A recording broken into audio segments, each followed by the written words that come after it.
బొమ్మల కథలు.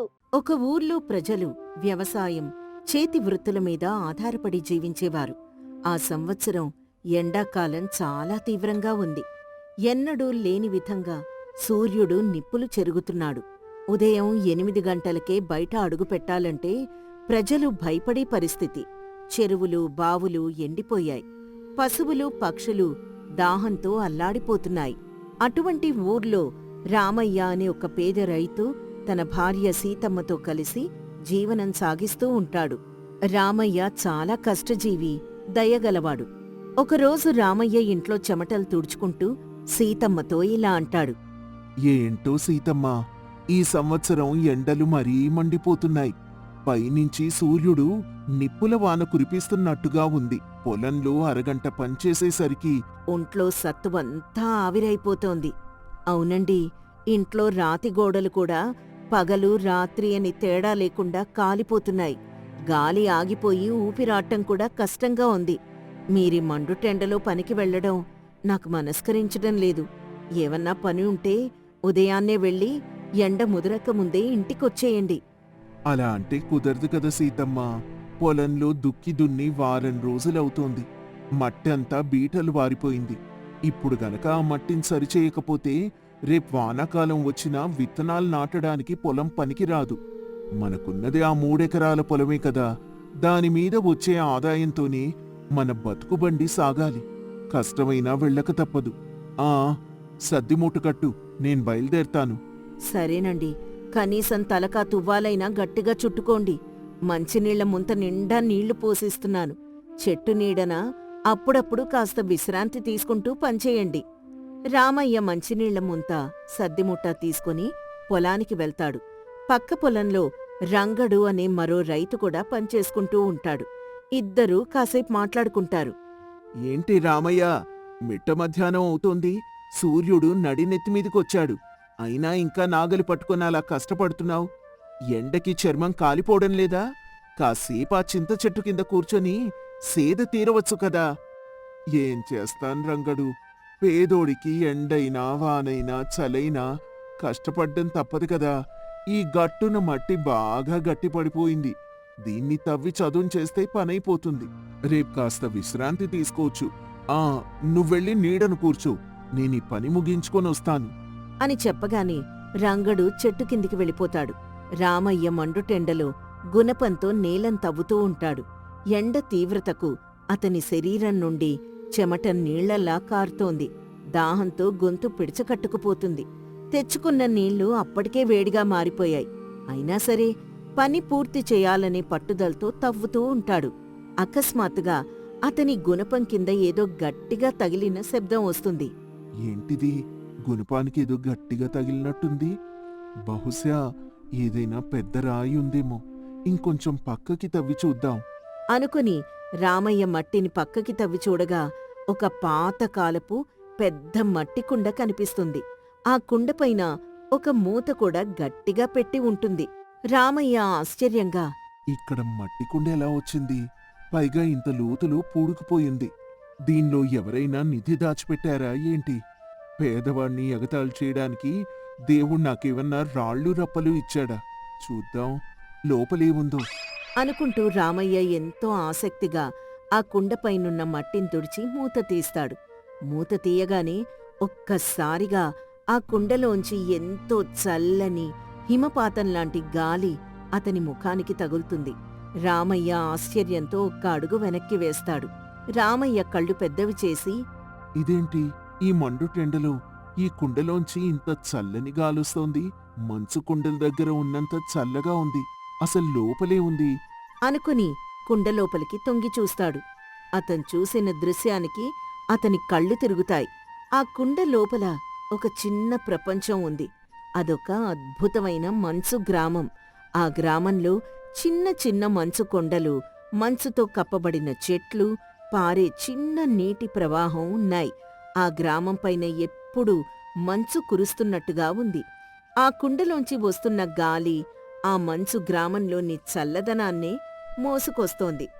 రామయ్య తన్లో తాను, ఇది దేవుడి మాయనా, లేక ఎండదెబ్బకి నా కళ్ళు భ్రమపడుతున్నాయా?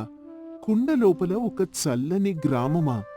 నా ముఖానికి తగులుతున్న ఈ చల్లని గాలి నన్నెంతగానో సేద తీరుస్తోంది. నా అలసటంతా మాయమైపోయింది. నా దాహం కూడా తీరినట్టు అనిపిస్తోంది. ఇది ఖచ్చితంగా అద్భుతమైన మాయాకుండే. ఈ మండుటెండలో మా సీతమ్మ కూడా ఇంట్లో ఎంత ఉక్కపోతుతో అల్లాడిపోతూ ఉంటుంది.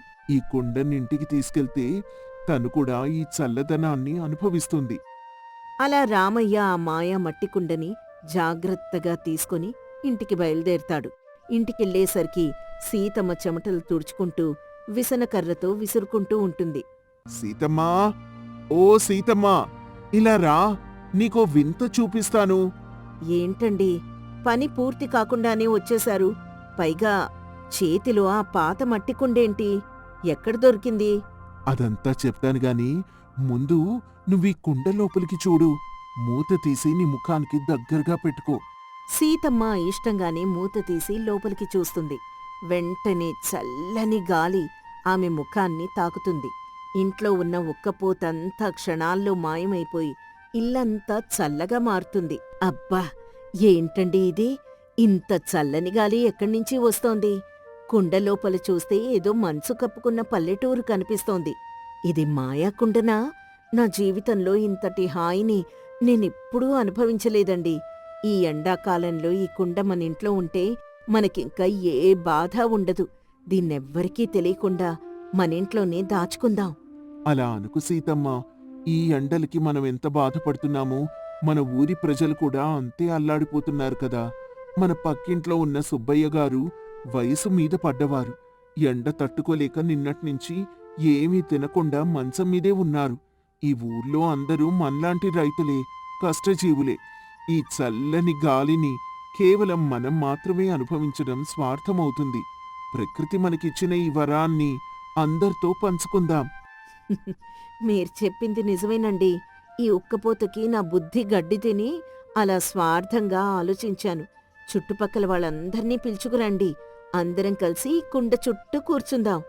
అప్పుడు రామయ్య వెంటనే వెళ్ళి ఇరుగు పొరుగువార్ని, తన స్నేహితుడు రంగణ్ణి, పెద్దాయన సుబ్బయ్యల్ని పిలుచుకొనొస్తాడు. అప్పుడు అందరూ రామయ్య ఇంటి ఆవరణలో చేరుతారు. రామయ్య కుండ మూత తీసి మధ్యలో పెడతాడు. సుబ్బయ్య అనే పెద్దాయన, రామయ్య, ఎండకి నా ప్రాణం పోయేలా ఉందయ్యా. ఏంటో వింత చూపిస్తాను అన్నావు. ఏదా వింత? సుబ్బయ్య గారు, ఈ కుండ చుట్టూ కూర్చోండి, మీకే అర్థమవుతుంది. అనగానే అందరూ కుండ చుట్టూ కూర్చుంటారు. కుండలోంచి చల్లని మంచుతో కూడిన సుగంధభరితమైన గాలి వీయడం మొదలవుతుంది. అందరి ముఖాల్లో వర్ణించలేని ఆనందం కనిపిస్తుంది. వారి అలసట, ఉక్కపోత మాయమైపోతాయి. అప్పుడొక అద్భుతం జరుగుతుంది. ఆ కుండ ఎంతమందైతే ఆ చల్లదనాన్ని అనుభవిస్తున్నారో అంత పెద్దగా మారుతుంది. 10 మంది కూర్చునేసరికి ఆ కుండ ఒక పెద్ద మట్టి తొట్టిలాగా మారుతుంది. ఆ ఆవరణంతా పర్వత ప్రాంతంలా చల్లగా మారుతుంది. రామయ్య, ఏంటిది? మనం అనుభవిస్తున్న కొద్దీ ఈ కుండ పరిమాణం పెరుగుతోంది. దీనిలోంచొచ్చే చల్లని గాలి ఇంకా ఎక్కువవుతోంది. ఇది మన ఊరికి దొరికిన అదృష్టంరా. అవును రంగడు, ఈ మాయా కుండకున్న గుణం అదే అనిపిస్తోంది. మనం ఈ చల్లదనాన్ని 10 మందికి పంచే కొద్దీ అది తన పరిమాణాన్ని పెంచుకుంటూ తన ఆనందాన్ని రెట్టింపు చేస్తోంది. ఈ ఎండాకాలం పూర్తయ్యే వరకు మధ్యాహ్నం పూట ఊరి ప్రజలందరూ ఇక్కడికొచ్చి సేద తీరవచ్చు. ఈ వార్త ఊరంతా పాకుతుంది. ప్రతిరోజు మధ్యాహ్నం గ్రామస్తులంతా రామయ్య ఇంటి దగ్గరకొచ్చి ఆ మాయాకుండ చల్లని గాలిలో సేద తీరి వెళ్లేవారు. ఎంతమందొస్తే కుండ అంత విశాలంగా మారి అందరికీ చల్లదనాన్ని పంచేది. ఊర్లో ఎవ్వరికీ వడదెబ్బ తగల్లేదు. అంతా సంతోషంగా ఉన్నారు. కాని ఈ విషయం అదే ఊర్లో ఉండే వీరభద్రం అనే ఒక అత్యాశపరుడైన ధనవంతుడికి తెలుస్తుంది. అతనెవ్వరికీ కనీసం మంచినీళ్లు కూడా పోయని స్వార్థపరుడు. వీరభద్రం తన పనివాడితో, ఏంట్రా, ఆ పేద రామయ్య ఇంటి దగ్గర ఏదో మాయాకుండ ఉందంట. ఊరంతా అక్కడే పడి ఉంటున్నారట. నిజమేనా? అవునయ్యా, ఆ కుండలోంచి మంచులాంటి చల్లటి గాలి వస్తోంది. ఎంతమంది కూర్చుంటే ఆ కుండ అంత పెద్దదవుతోంది. మన ఊరి ప్రజలంతా ఈ మండుటెండల్నించి ఆ కుండ వల్లే బతుకుతున్నారు.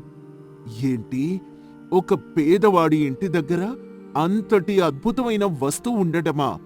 నేనీ ఊరికి పెద్ద మోతుబర్ని. నా ఇంట్లో పగలు రాత్రి ఉక్కపోతతో నేను ఉక్కిరి బిక్కిరి అయిపోతూ ఉంటే ఆ దరిద్రులు మాత్రం చల్లని గాలి అనుభవిస్తారా? ఆ కుండవాడి దగ్గర ఉండడానికి వీల్లేదు. అది నా ఇంట్లో ఉంటే నా పడగ్గది ఎప్పుడూ మంచు కురిసినట్టు చల్లగా ఉంటుంది. ఎలాగైనా ఆ కుండని నేను దొంగిలించి తెచ్చుకోవాలి. అలా అనుకుంటూ తన స్వార్థంతో వీరభద్రం ఒక పథకం పన్నుతాడు. ఆ రోజు అర్ధరాత్రి అందరూ గాఢ నిద్రలో ఉండగా వీరభద్రం రహస్యంగా రామయ్య ఇంటికి వెళ్తాడు. అప్పటికే ఆ కుండ 100 మందికి సరిపడా గాలినిచ్చేంత పెద్దదిగా ఉంటుంది. వీరభద్రం ఎంతో కష్టపడి ఆ కుండ మూత మూస్తాడు. మూత మూయగానే ఆ కుండ తిరిగి మామూలు పరిమాణానికి చేరుకుంటుంది. దాన్నెత్తుకొని వీరభద్రం తనింటికి చేరుకుంటాడు.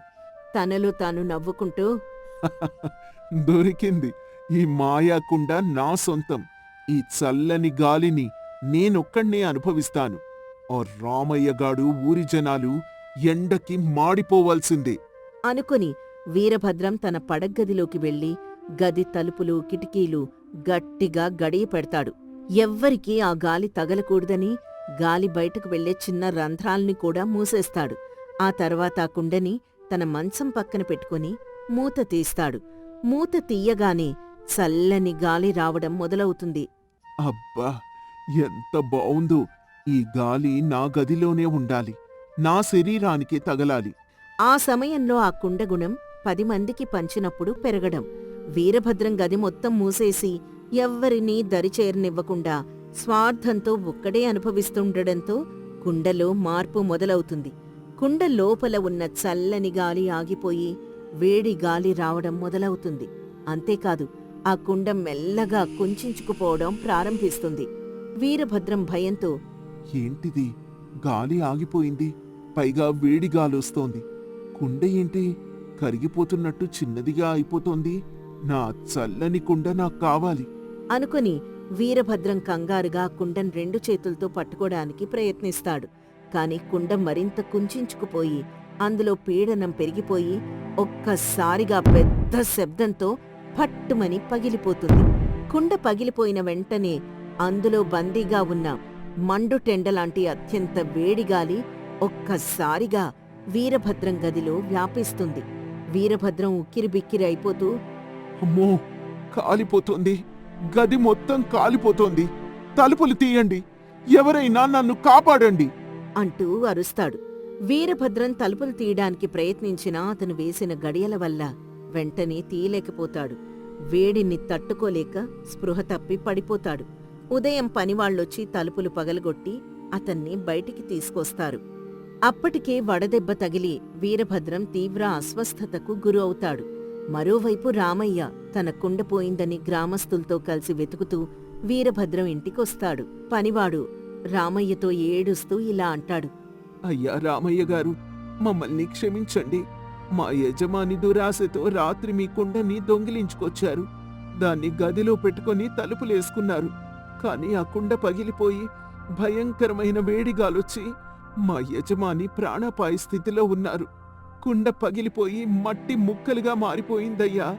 ఆ మాటలు విన్న రామయ్య గ్రామస్తులు ఆశ్చర్యపోతారు. రామయ్య పగిలిపోయిన ఆ కుండ ముక్కల్ని చూసి బాధపడతాడు. చూశారా ప్రజలారా, దేవుడు మనకిచ్చిన ఆ మాయాకుండ లక్షణం పరోపకారం. మనం ఆ చల్లదనాన్ని ఎంతమందికి పంచితే అది అంతగా విస్తరించి మనకు రెట్టింపు ఆనందాన్నిచ్చింది. కాని వీరభద్రం గారు తన స్వార్థంతో దాన్ని బంధించాలని చూశారు. ప్రకృతెప్పుడూ స్వార్థాన్ని భరించదు. ఉన్నదాన్ని 10 మందికి పంచితే ఆనందం రెట్టింపవుతుంది. అది స్వార్థంతో దాచుకుంటే అది వినాశనానికి దారితీస్తుందనడానికి ఈ పగిలిన కుండే ఉదాహరణ. నిజమే రామయ్య, మనకున్న దాంట్లో ఇతరులకి సాయం చేయాలనే నీ మంచితనమే ఆ కుండనంత పెద్దదిగా చేసింది. ఈ స్వార్థపరుడి దురాశ దాన్ని నాశనం చేసింది. అయినా మనం బాధపడాల్సిందేమీ లేదు. ఇన్ని రోజులు ఆ కుండ మనకు చేసిన మేలు చాలు.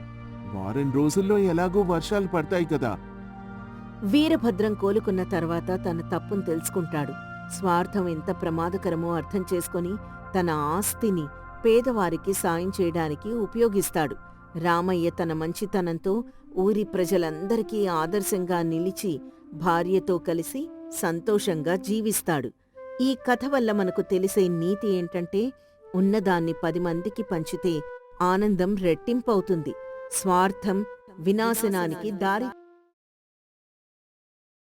ఒక గ్రామంలో ఆ సంవత్సరం ఎండాకాలం చాలా తీవ్రంగా ఉంది. సూర్యుడు నిప్పులు చెరుగుతున్నాడు. చెరువులు, బావులు అన్నీ ఎండిపోయాయి. పశువులకు తాగడానికి గుక్కెడు నీరు కూడా దొరకని పరిస్థితి ఉంది. పగటిపూట బయట అడుగుపెట్టాలంటేనే ఊరి జనం భయపడిపోతున్నారు. కాని ఆ గ్రామం మధ్యలో మాత్రం ఒక వింత జరుగుతూ ఉండేది. ఆ ఊరి మధ్యలో ఎన్నో వందల సంవత్సరాల నాటి ఒక మహావృక్షం ఉండేది. ఆ చెట్టు చుట్టుపక్కల వాతావరణం ఎప్పుడూ ఎంతో చల్లగా ఉండేది. ఆకాశం నుండి సన్నని మంచు కురుస్తున్నట్లుగా ఆ చెట్టు కింద అడుగుపెట్టగానే శరీరానికి ఎంతో హాయిగా అనిపించేది. ఆ చెట్టాకులు ఎప్పుడూ పచ్చగా నిగనిగలాడుతూ ఉండేవి. దాని పండ్లు ఎంతో మధురంగా అమృతంలా ఉండేవి. పేద రైతులు, కూలీలు పగలంతా ఎండలో కష్టపడి ఆ చెట్టు నీడకొచ్చి సేద తీరేవారు.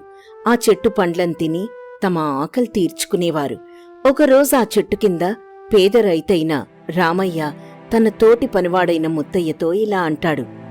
ఏమయ్యా ముత్తయ్య, ఈరోజు ఎండ మరీ మండిపోతోంది. పొలంలో పనిచేస్తుంటే ప్రాణం పోయినంత పనైంది. ఈ ఒక్క రోజుకి పంచాలు, ఇక నా వల్ల కాదు. నిజమే రామయ్య, నువ్వన్నట్టు ఈ ఎండలకి తట్టుకోవడం మనుషుల వల్ల అయ్యే పని కాదు. దేవుడి దయ వల్ల మన ఊరి మధ్యలో ఈ మహావృక్షం ఉంది కాబట్టి సరిపోయింది. లేకపోతే మనలాంటి పేదవాళ్ల పరిస్థితి ఏమైపోయేదో ఊహించడానికే భయంగా ఉంది. అవును ముత్తయ్య, ఎంతటి ఎండలో అయినా సరే ఈ చెట్టు కిందికి రాగానే ఆ ఎండవేడంతా మాయమైపోతుంది.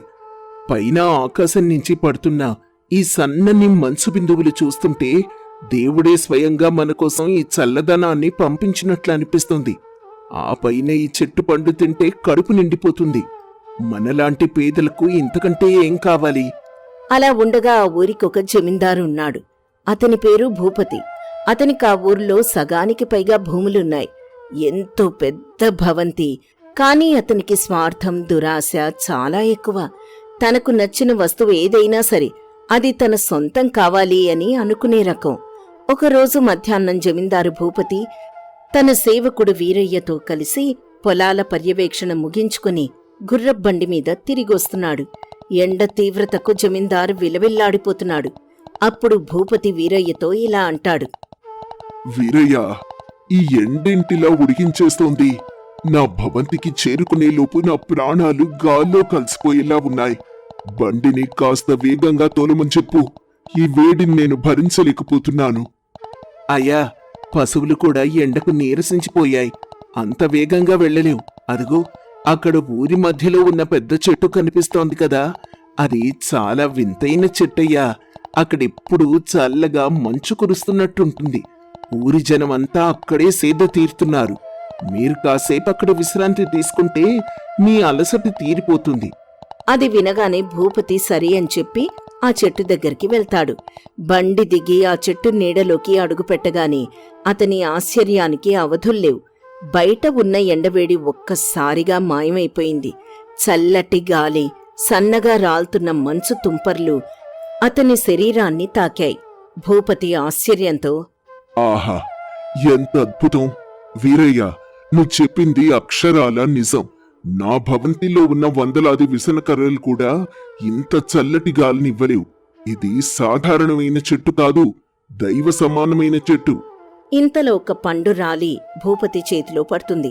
అతను దాన్ని తిని మైమర్చిపోతాడు. అద్భుతం! ఈ పండు రుచి నేను నా జీవితంలో ఎక్కడా చూడలేదు. ఇంతటి చల్లదనం, ఇంతటి మధురమైన పళ్ళిచే ఈ వింత చెట్టు కేవలం నా సొంతమై ఉండాలి.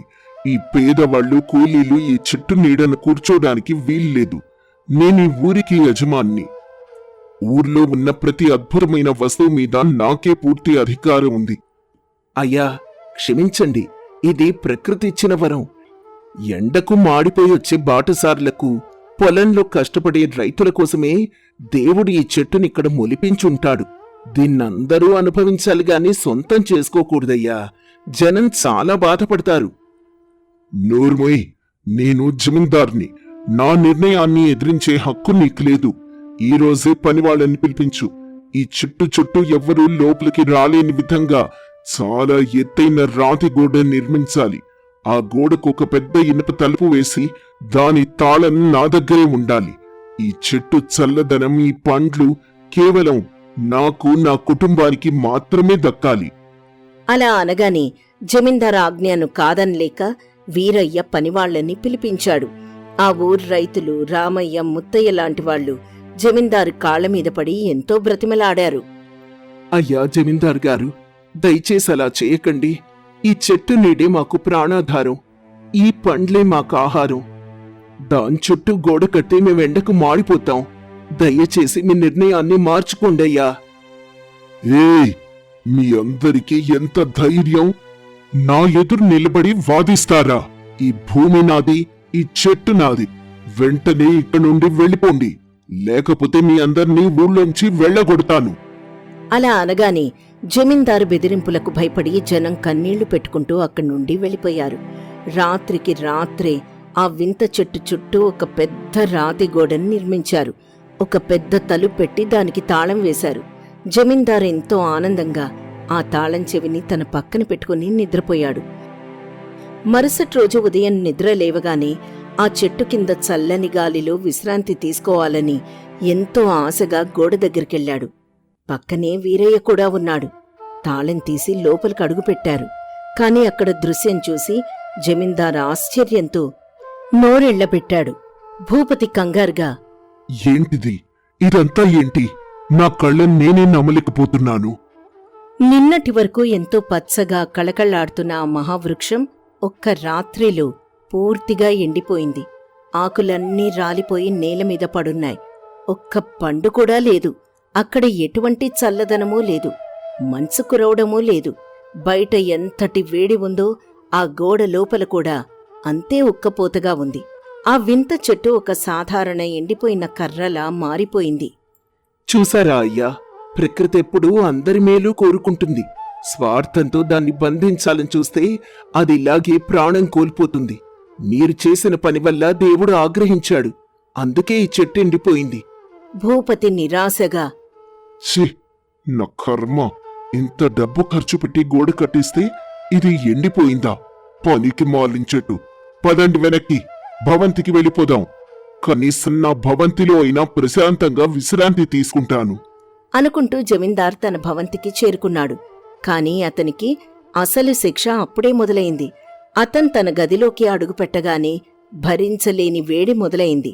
బయట ఉన్న ఎండకంటే 10 ఇంతలు వేడి అతని గదిలో ఉంది. అతను కూర్చునే కుర్చీ, పడుకునే మంచం అన్నీ కాలిపోతున్నట్లుగా వేడెక్కాయి. భూపతి చెమటలు తుడుచుకుంటూ, రేయ్ వీరయ్య, సేవకులందర్నీ పిలు. పెద్ద పెద్ద విసర కర్రలతో గాలి విసరండి. నా శరీరం కాలిపోతోంది. నా గది ఎందుకింత నిప్పుల కొలిమిలా మారిపోయింది? అలా అనగానే సేవకులొచ్చి గాలి విసురుతున్నారు. కాని వాళ్లు విసిరే గాలి కూడా వేడి సెగల్లా తగులుతోంది. జమీందార్ బాధం చూసి తడి వస్త్రాలను తెచ్చి అతని ఒంటిమీద కప్పారు. కాని క్షణాల్లో ఆ వస్త్రాలు పూర్తిగా ఎండిపోయాయి. మట్టి కుండల్లోని చల్లటి నీరు తెచ్చి అతని మీద పోశారు. కాని ఆ నీరు కూడా వేడి నీళ్లలా మారిపోయింది. జమీందార్కు ఊపిరాటం కష్టంగా మారింది. జమీందారు బాధతో మూలుగుతూ, అబ్బా, నా వల్ల కావడం లేదు. ఈ వేడి నన్ను కాల్చేస్తోంది. నా దగ్గర ఇన్ని వందల బంగారు నాణేలున్నాయి. ఇంత విశాలమైన భవంతుంది. కాని నన్ను నేను ఈ వేడి నుండి రక్షించుకోలేకపోతున్నాను. నాకెందుకు ఈ కర్మ పట్టింది? అయ్యా, తప్పుగా అనుకోకపోతే ఒక మాట చెప్తాను. నిన్నటి వరకు ఆ చెట్టు ఊరి జనం అందరికీ ఎంతో మేలు చేసింది. మీరు మీ స్వార్థం కోసం, కేవలం మీకు మాత్రమే సొంతం కావాలనే దురాశతో దాని చుట్టూ గోడ కట్టారు. ఆ పచ్చని చెట్టుని బంధించారు. అందుకే ప్రకృతి మీకు ఈ శిక్ష విధించింది. పేదవాళ్ల కడుపు కొట్టిన పాపం ఊరికే పోదయ్యా. దేవుడిచ్చిన వనరులని అందరితో పంచుకోవాలి కాని దాచుకోకూడదు. మీరు చేసిన తప్పుని సరిదిద్దుకుంటేనే ఈ మంటల నుండి మీకు విముక్తి కలుగుతుంది. అది వినగానే వీరయ్య మాటలతో జమీందార్కు తన తప్పు ఏంటో తెలిసొచ్చింది. కనువిప్పు కలిగింది. ఆ బాధలో అతనికి పేద రైతుల ముఖాలు గుర్తుకొచ్చాయి. తన దురాశ వల్ల ఎంతటి ఘోరం జరిగిందో అర్థమైంది. భూపతి పశ్చాత్తాపంతో, వీరయ్య, నువ్వు చెప్పింది అక్షరాల సత్యం. నా కళ్ళు తెరిపించావు. నా దగ్గరున్న సంపదను చూసుకొని గర్వంతో దేవుడి సృష్టిని బంధించాలనుకున్నాను. నా తప్పు నాకు తెలిసొచ్చింది. వెంటనే పనివాళ్లని పిలు. ఆ చెట్టు చుట్టూ నేను కట్టిన రాతి గోడను ఒక్క రాయి కూడా మిగలకుండా నేలమట్టం చేయించండి. ఆ చెట్టు చుట్టూ ఉన్న కంచెను కూడా తొలగించండి. అలా అనుకుంటూ ఉండగా జమీందార్ ఆజ్ఞతో వెంటనే పనివాళ్లు వెళ్లి ఆ రాతి గోడని కూల్చేశారు. ఇనప తలుపుల్ని తీసేశారు. ఊరి జనమంతా అక్కడికి చేరుకున్నారు. గోడ పూర్తిగా కూలిపోయి బయట గాలి ఆ చెట్టును తాకిన వెంటనే ఒక పెద్ద అద్భుతం జరిగింది. ఎండిపోయి నిర్జీవంగా ఉన్న ఆ మహావృక్షం రెక్కలు విప్పుకున్నట్లుగా ఒక్కసారిగా పచ్చదనాన్ని సంతరించుకుంది. క్షణాల్లో ఆకులన్నీ మొలిచాయి. కొమ్మల నిండా తీయని పండ్లు అక్కడున్న వారికి దర్శనమిచ్చాయి. మళ్లీ ఆకాశం నుండి చల్లని మంచు తుంపర్లు రాల్డం మొదలైంది. ఆ చల్లని గాలి ఊరంతా వ్యాపించింది. అదే సమయంలో భవంతిలో బాధపడుతున్న జమీందారు గదిలో కూడా ఆ చల్లని గాలి ప్రవేశించింది. అంతవరకు ఉన్న భరించలేని వేడి ఒక్కసారిగా మాయమైపోయింది. అతను వెంటనే పరిగెత్తుకుంటూ చెట్టు దగ్గరకొచ్చాడు. అక్కడ ఆనందంగా ఉన్న రైతుల్ని, ఊరి జనాన్ని చూశాడు. భూపతి చేతులు జోడించి, రామయ్య, ముత్తయ్య, ఊరి పెద్దలందరికీ నా నమస్కారం. నన్ను క్షమించండి. నా స్వార్థంతో మీకెంతో ద్రోహం తలపెట్టాను. ప్రకృతి సంపద అందరిది అని మర్చిపోయి నా దురాశతో దాన్ని నా సొంతం చేసుకోవాలనుకున్నాను. దానికి తగిన శిక్షను అనుభవించాను. ఇక మీదట ఎన్నడూ ఇలా ప్రవర్తించను. ఈ చెట్టు నీడ, ఈ పండ్లు అందరికీ చెందుతాయి. అందరికీ వీటి మీద హక్కుంటుంది. అయ్యా, మీరు తప్పు తెలుసుకున్నారు. అదే మాకు సంతోషం. దేవుడెప్పుడూ కరుణామయుడు. మీరు గోడ కోల్చగానే చెట్టు మళ్ళీ ప్రాణం పోసుకుంది. రండి, ఈ చల్లని నీడలో విశ్రమించండి. ఆ రోజు నుండి జమీందార్ భూపతి పూర్తిగా మారిపోయాడు. తనకున్న సంపదలో కొంత భాగాన్ని పేదల కోసం ఖర్చు చేయడం మొదలుపెట్టాడు. ఊరి జనమందరూ ఆ వింత చెట్టు నీడలో ఎలాంటి ఆటంకం లేకుండా ఆనందంగా గడపసాగారు. అలా ఆ గ్రామం మళ్లీ చల్లబడింది. ఈ కథ వల్ల మనకు తెలిసే నీతేంటంటే, దేవుడిచ్చిన ప్రకృతి సంపద అందర్ది.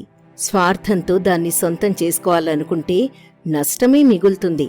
తోటివారితో పంచుకుంటేనే నిజమైన ఆనందం లభిస్తుంది.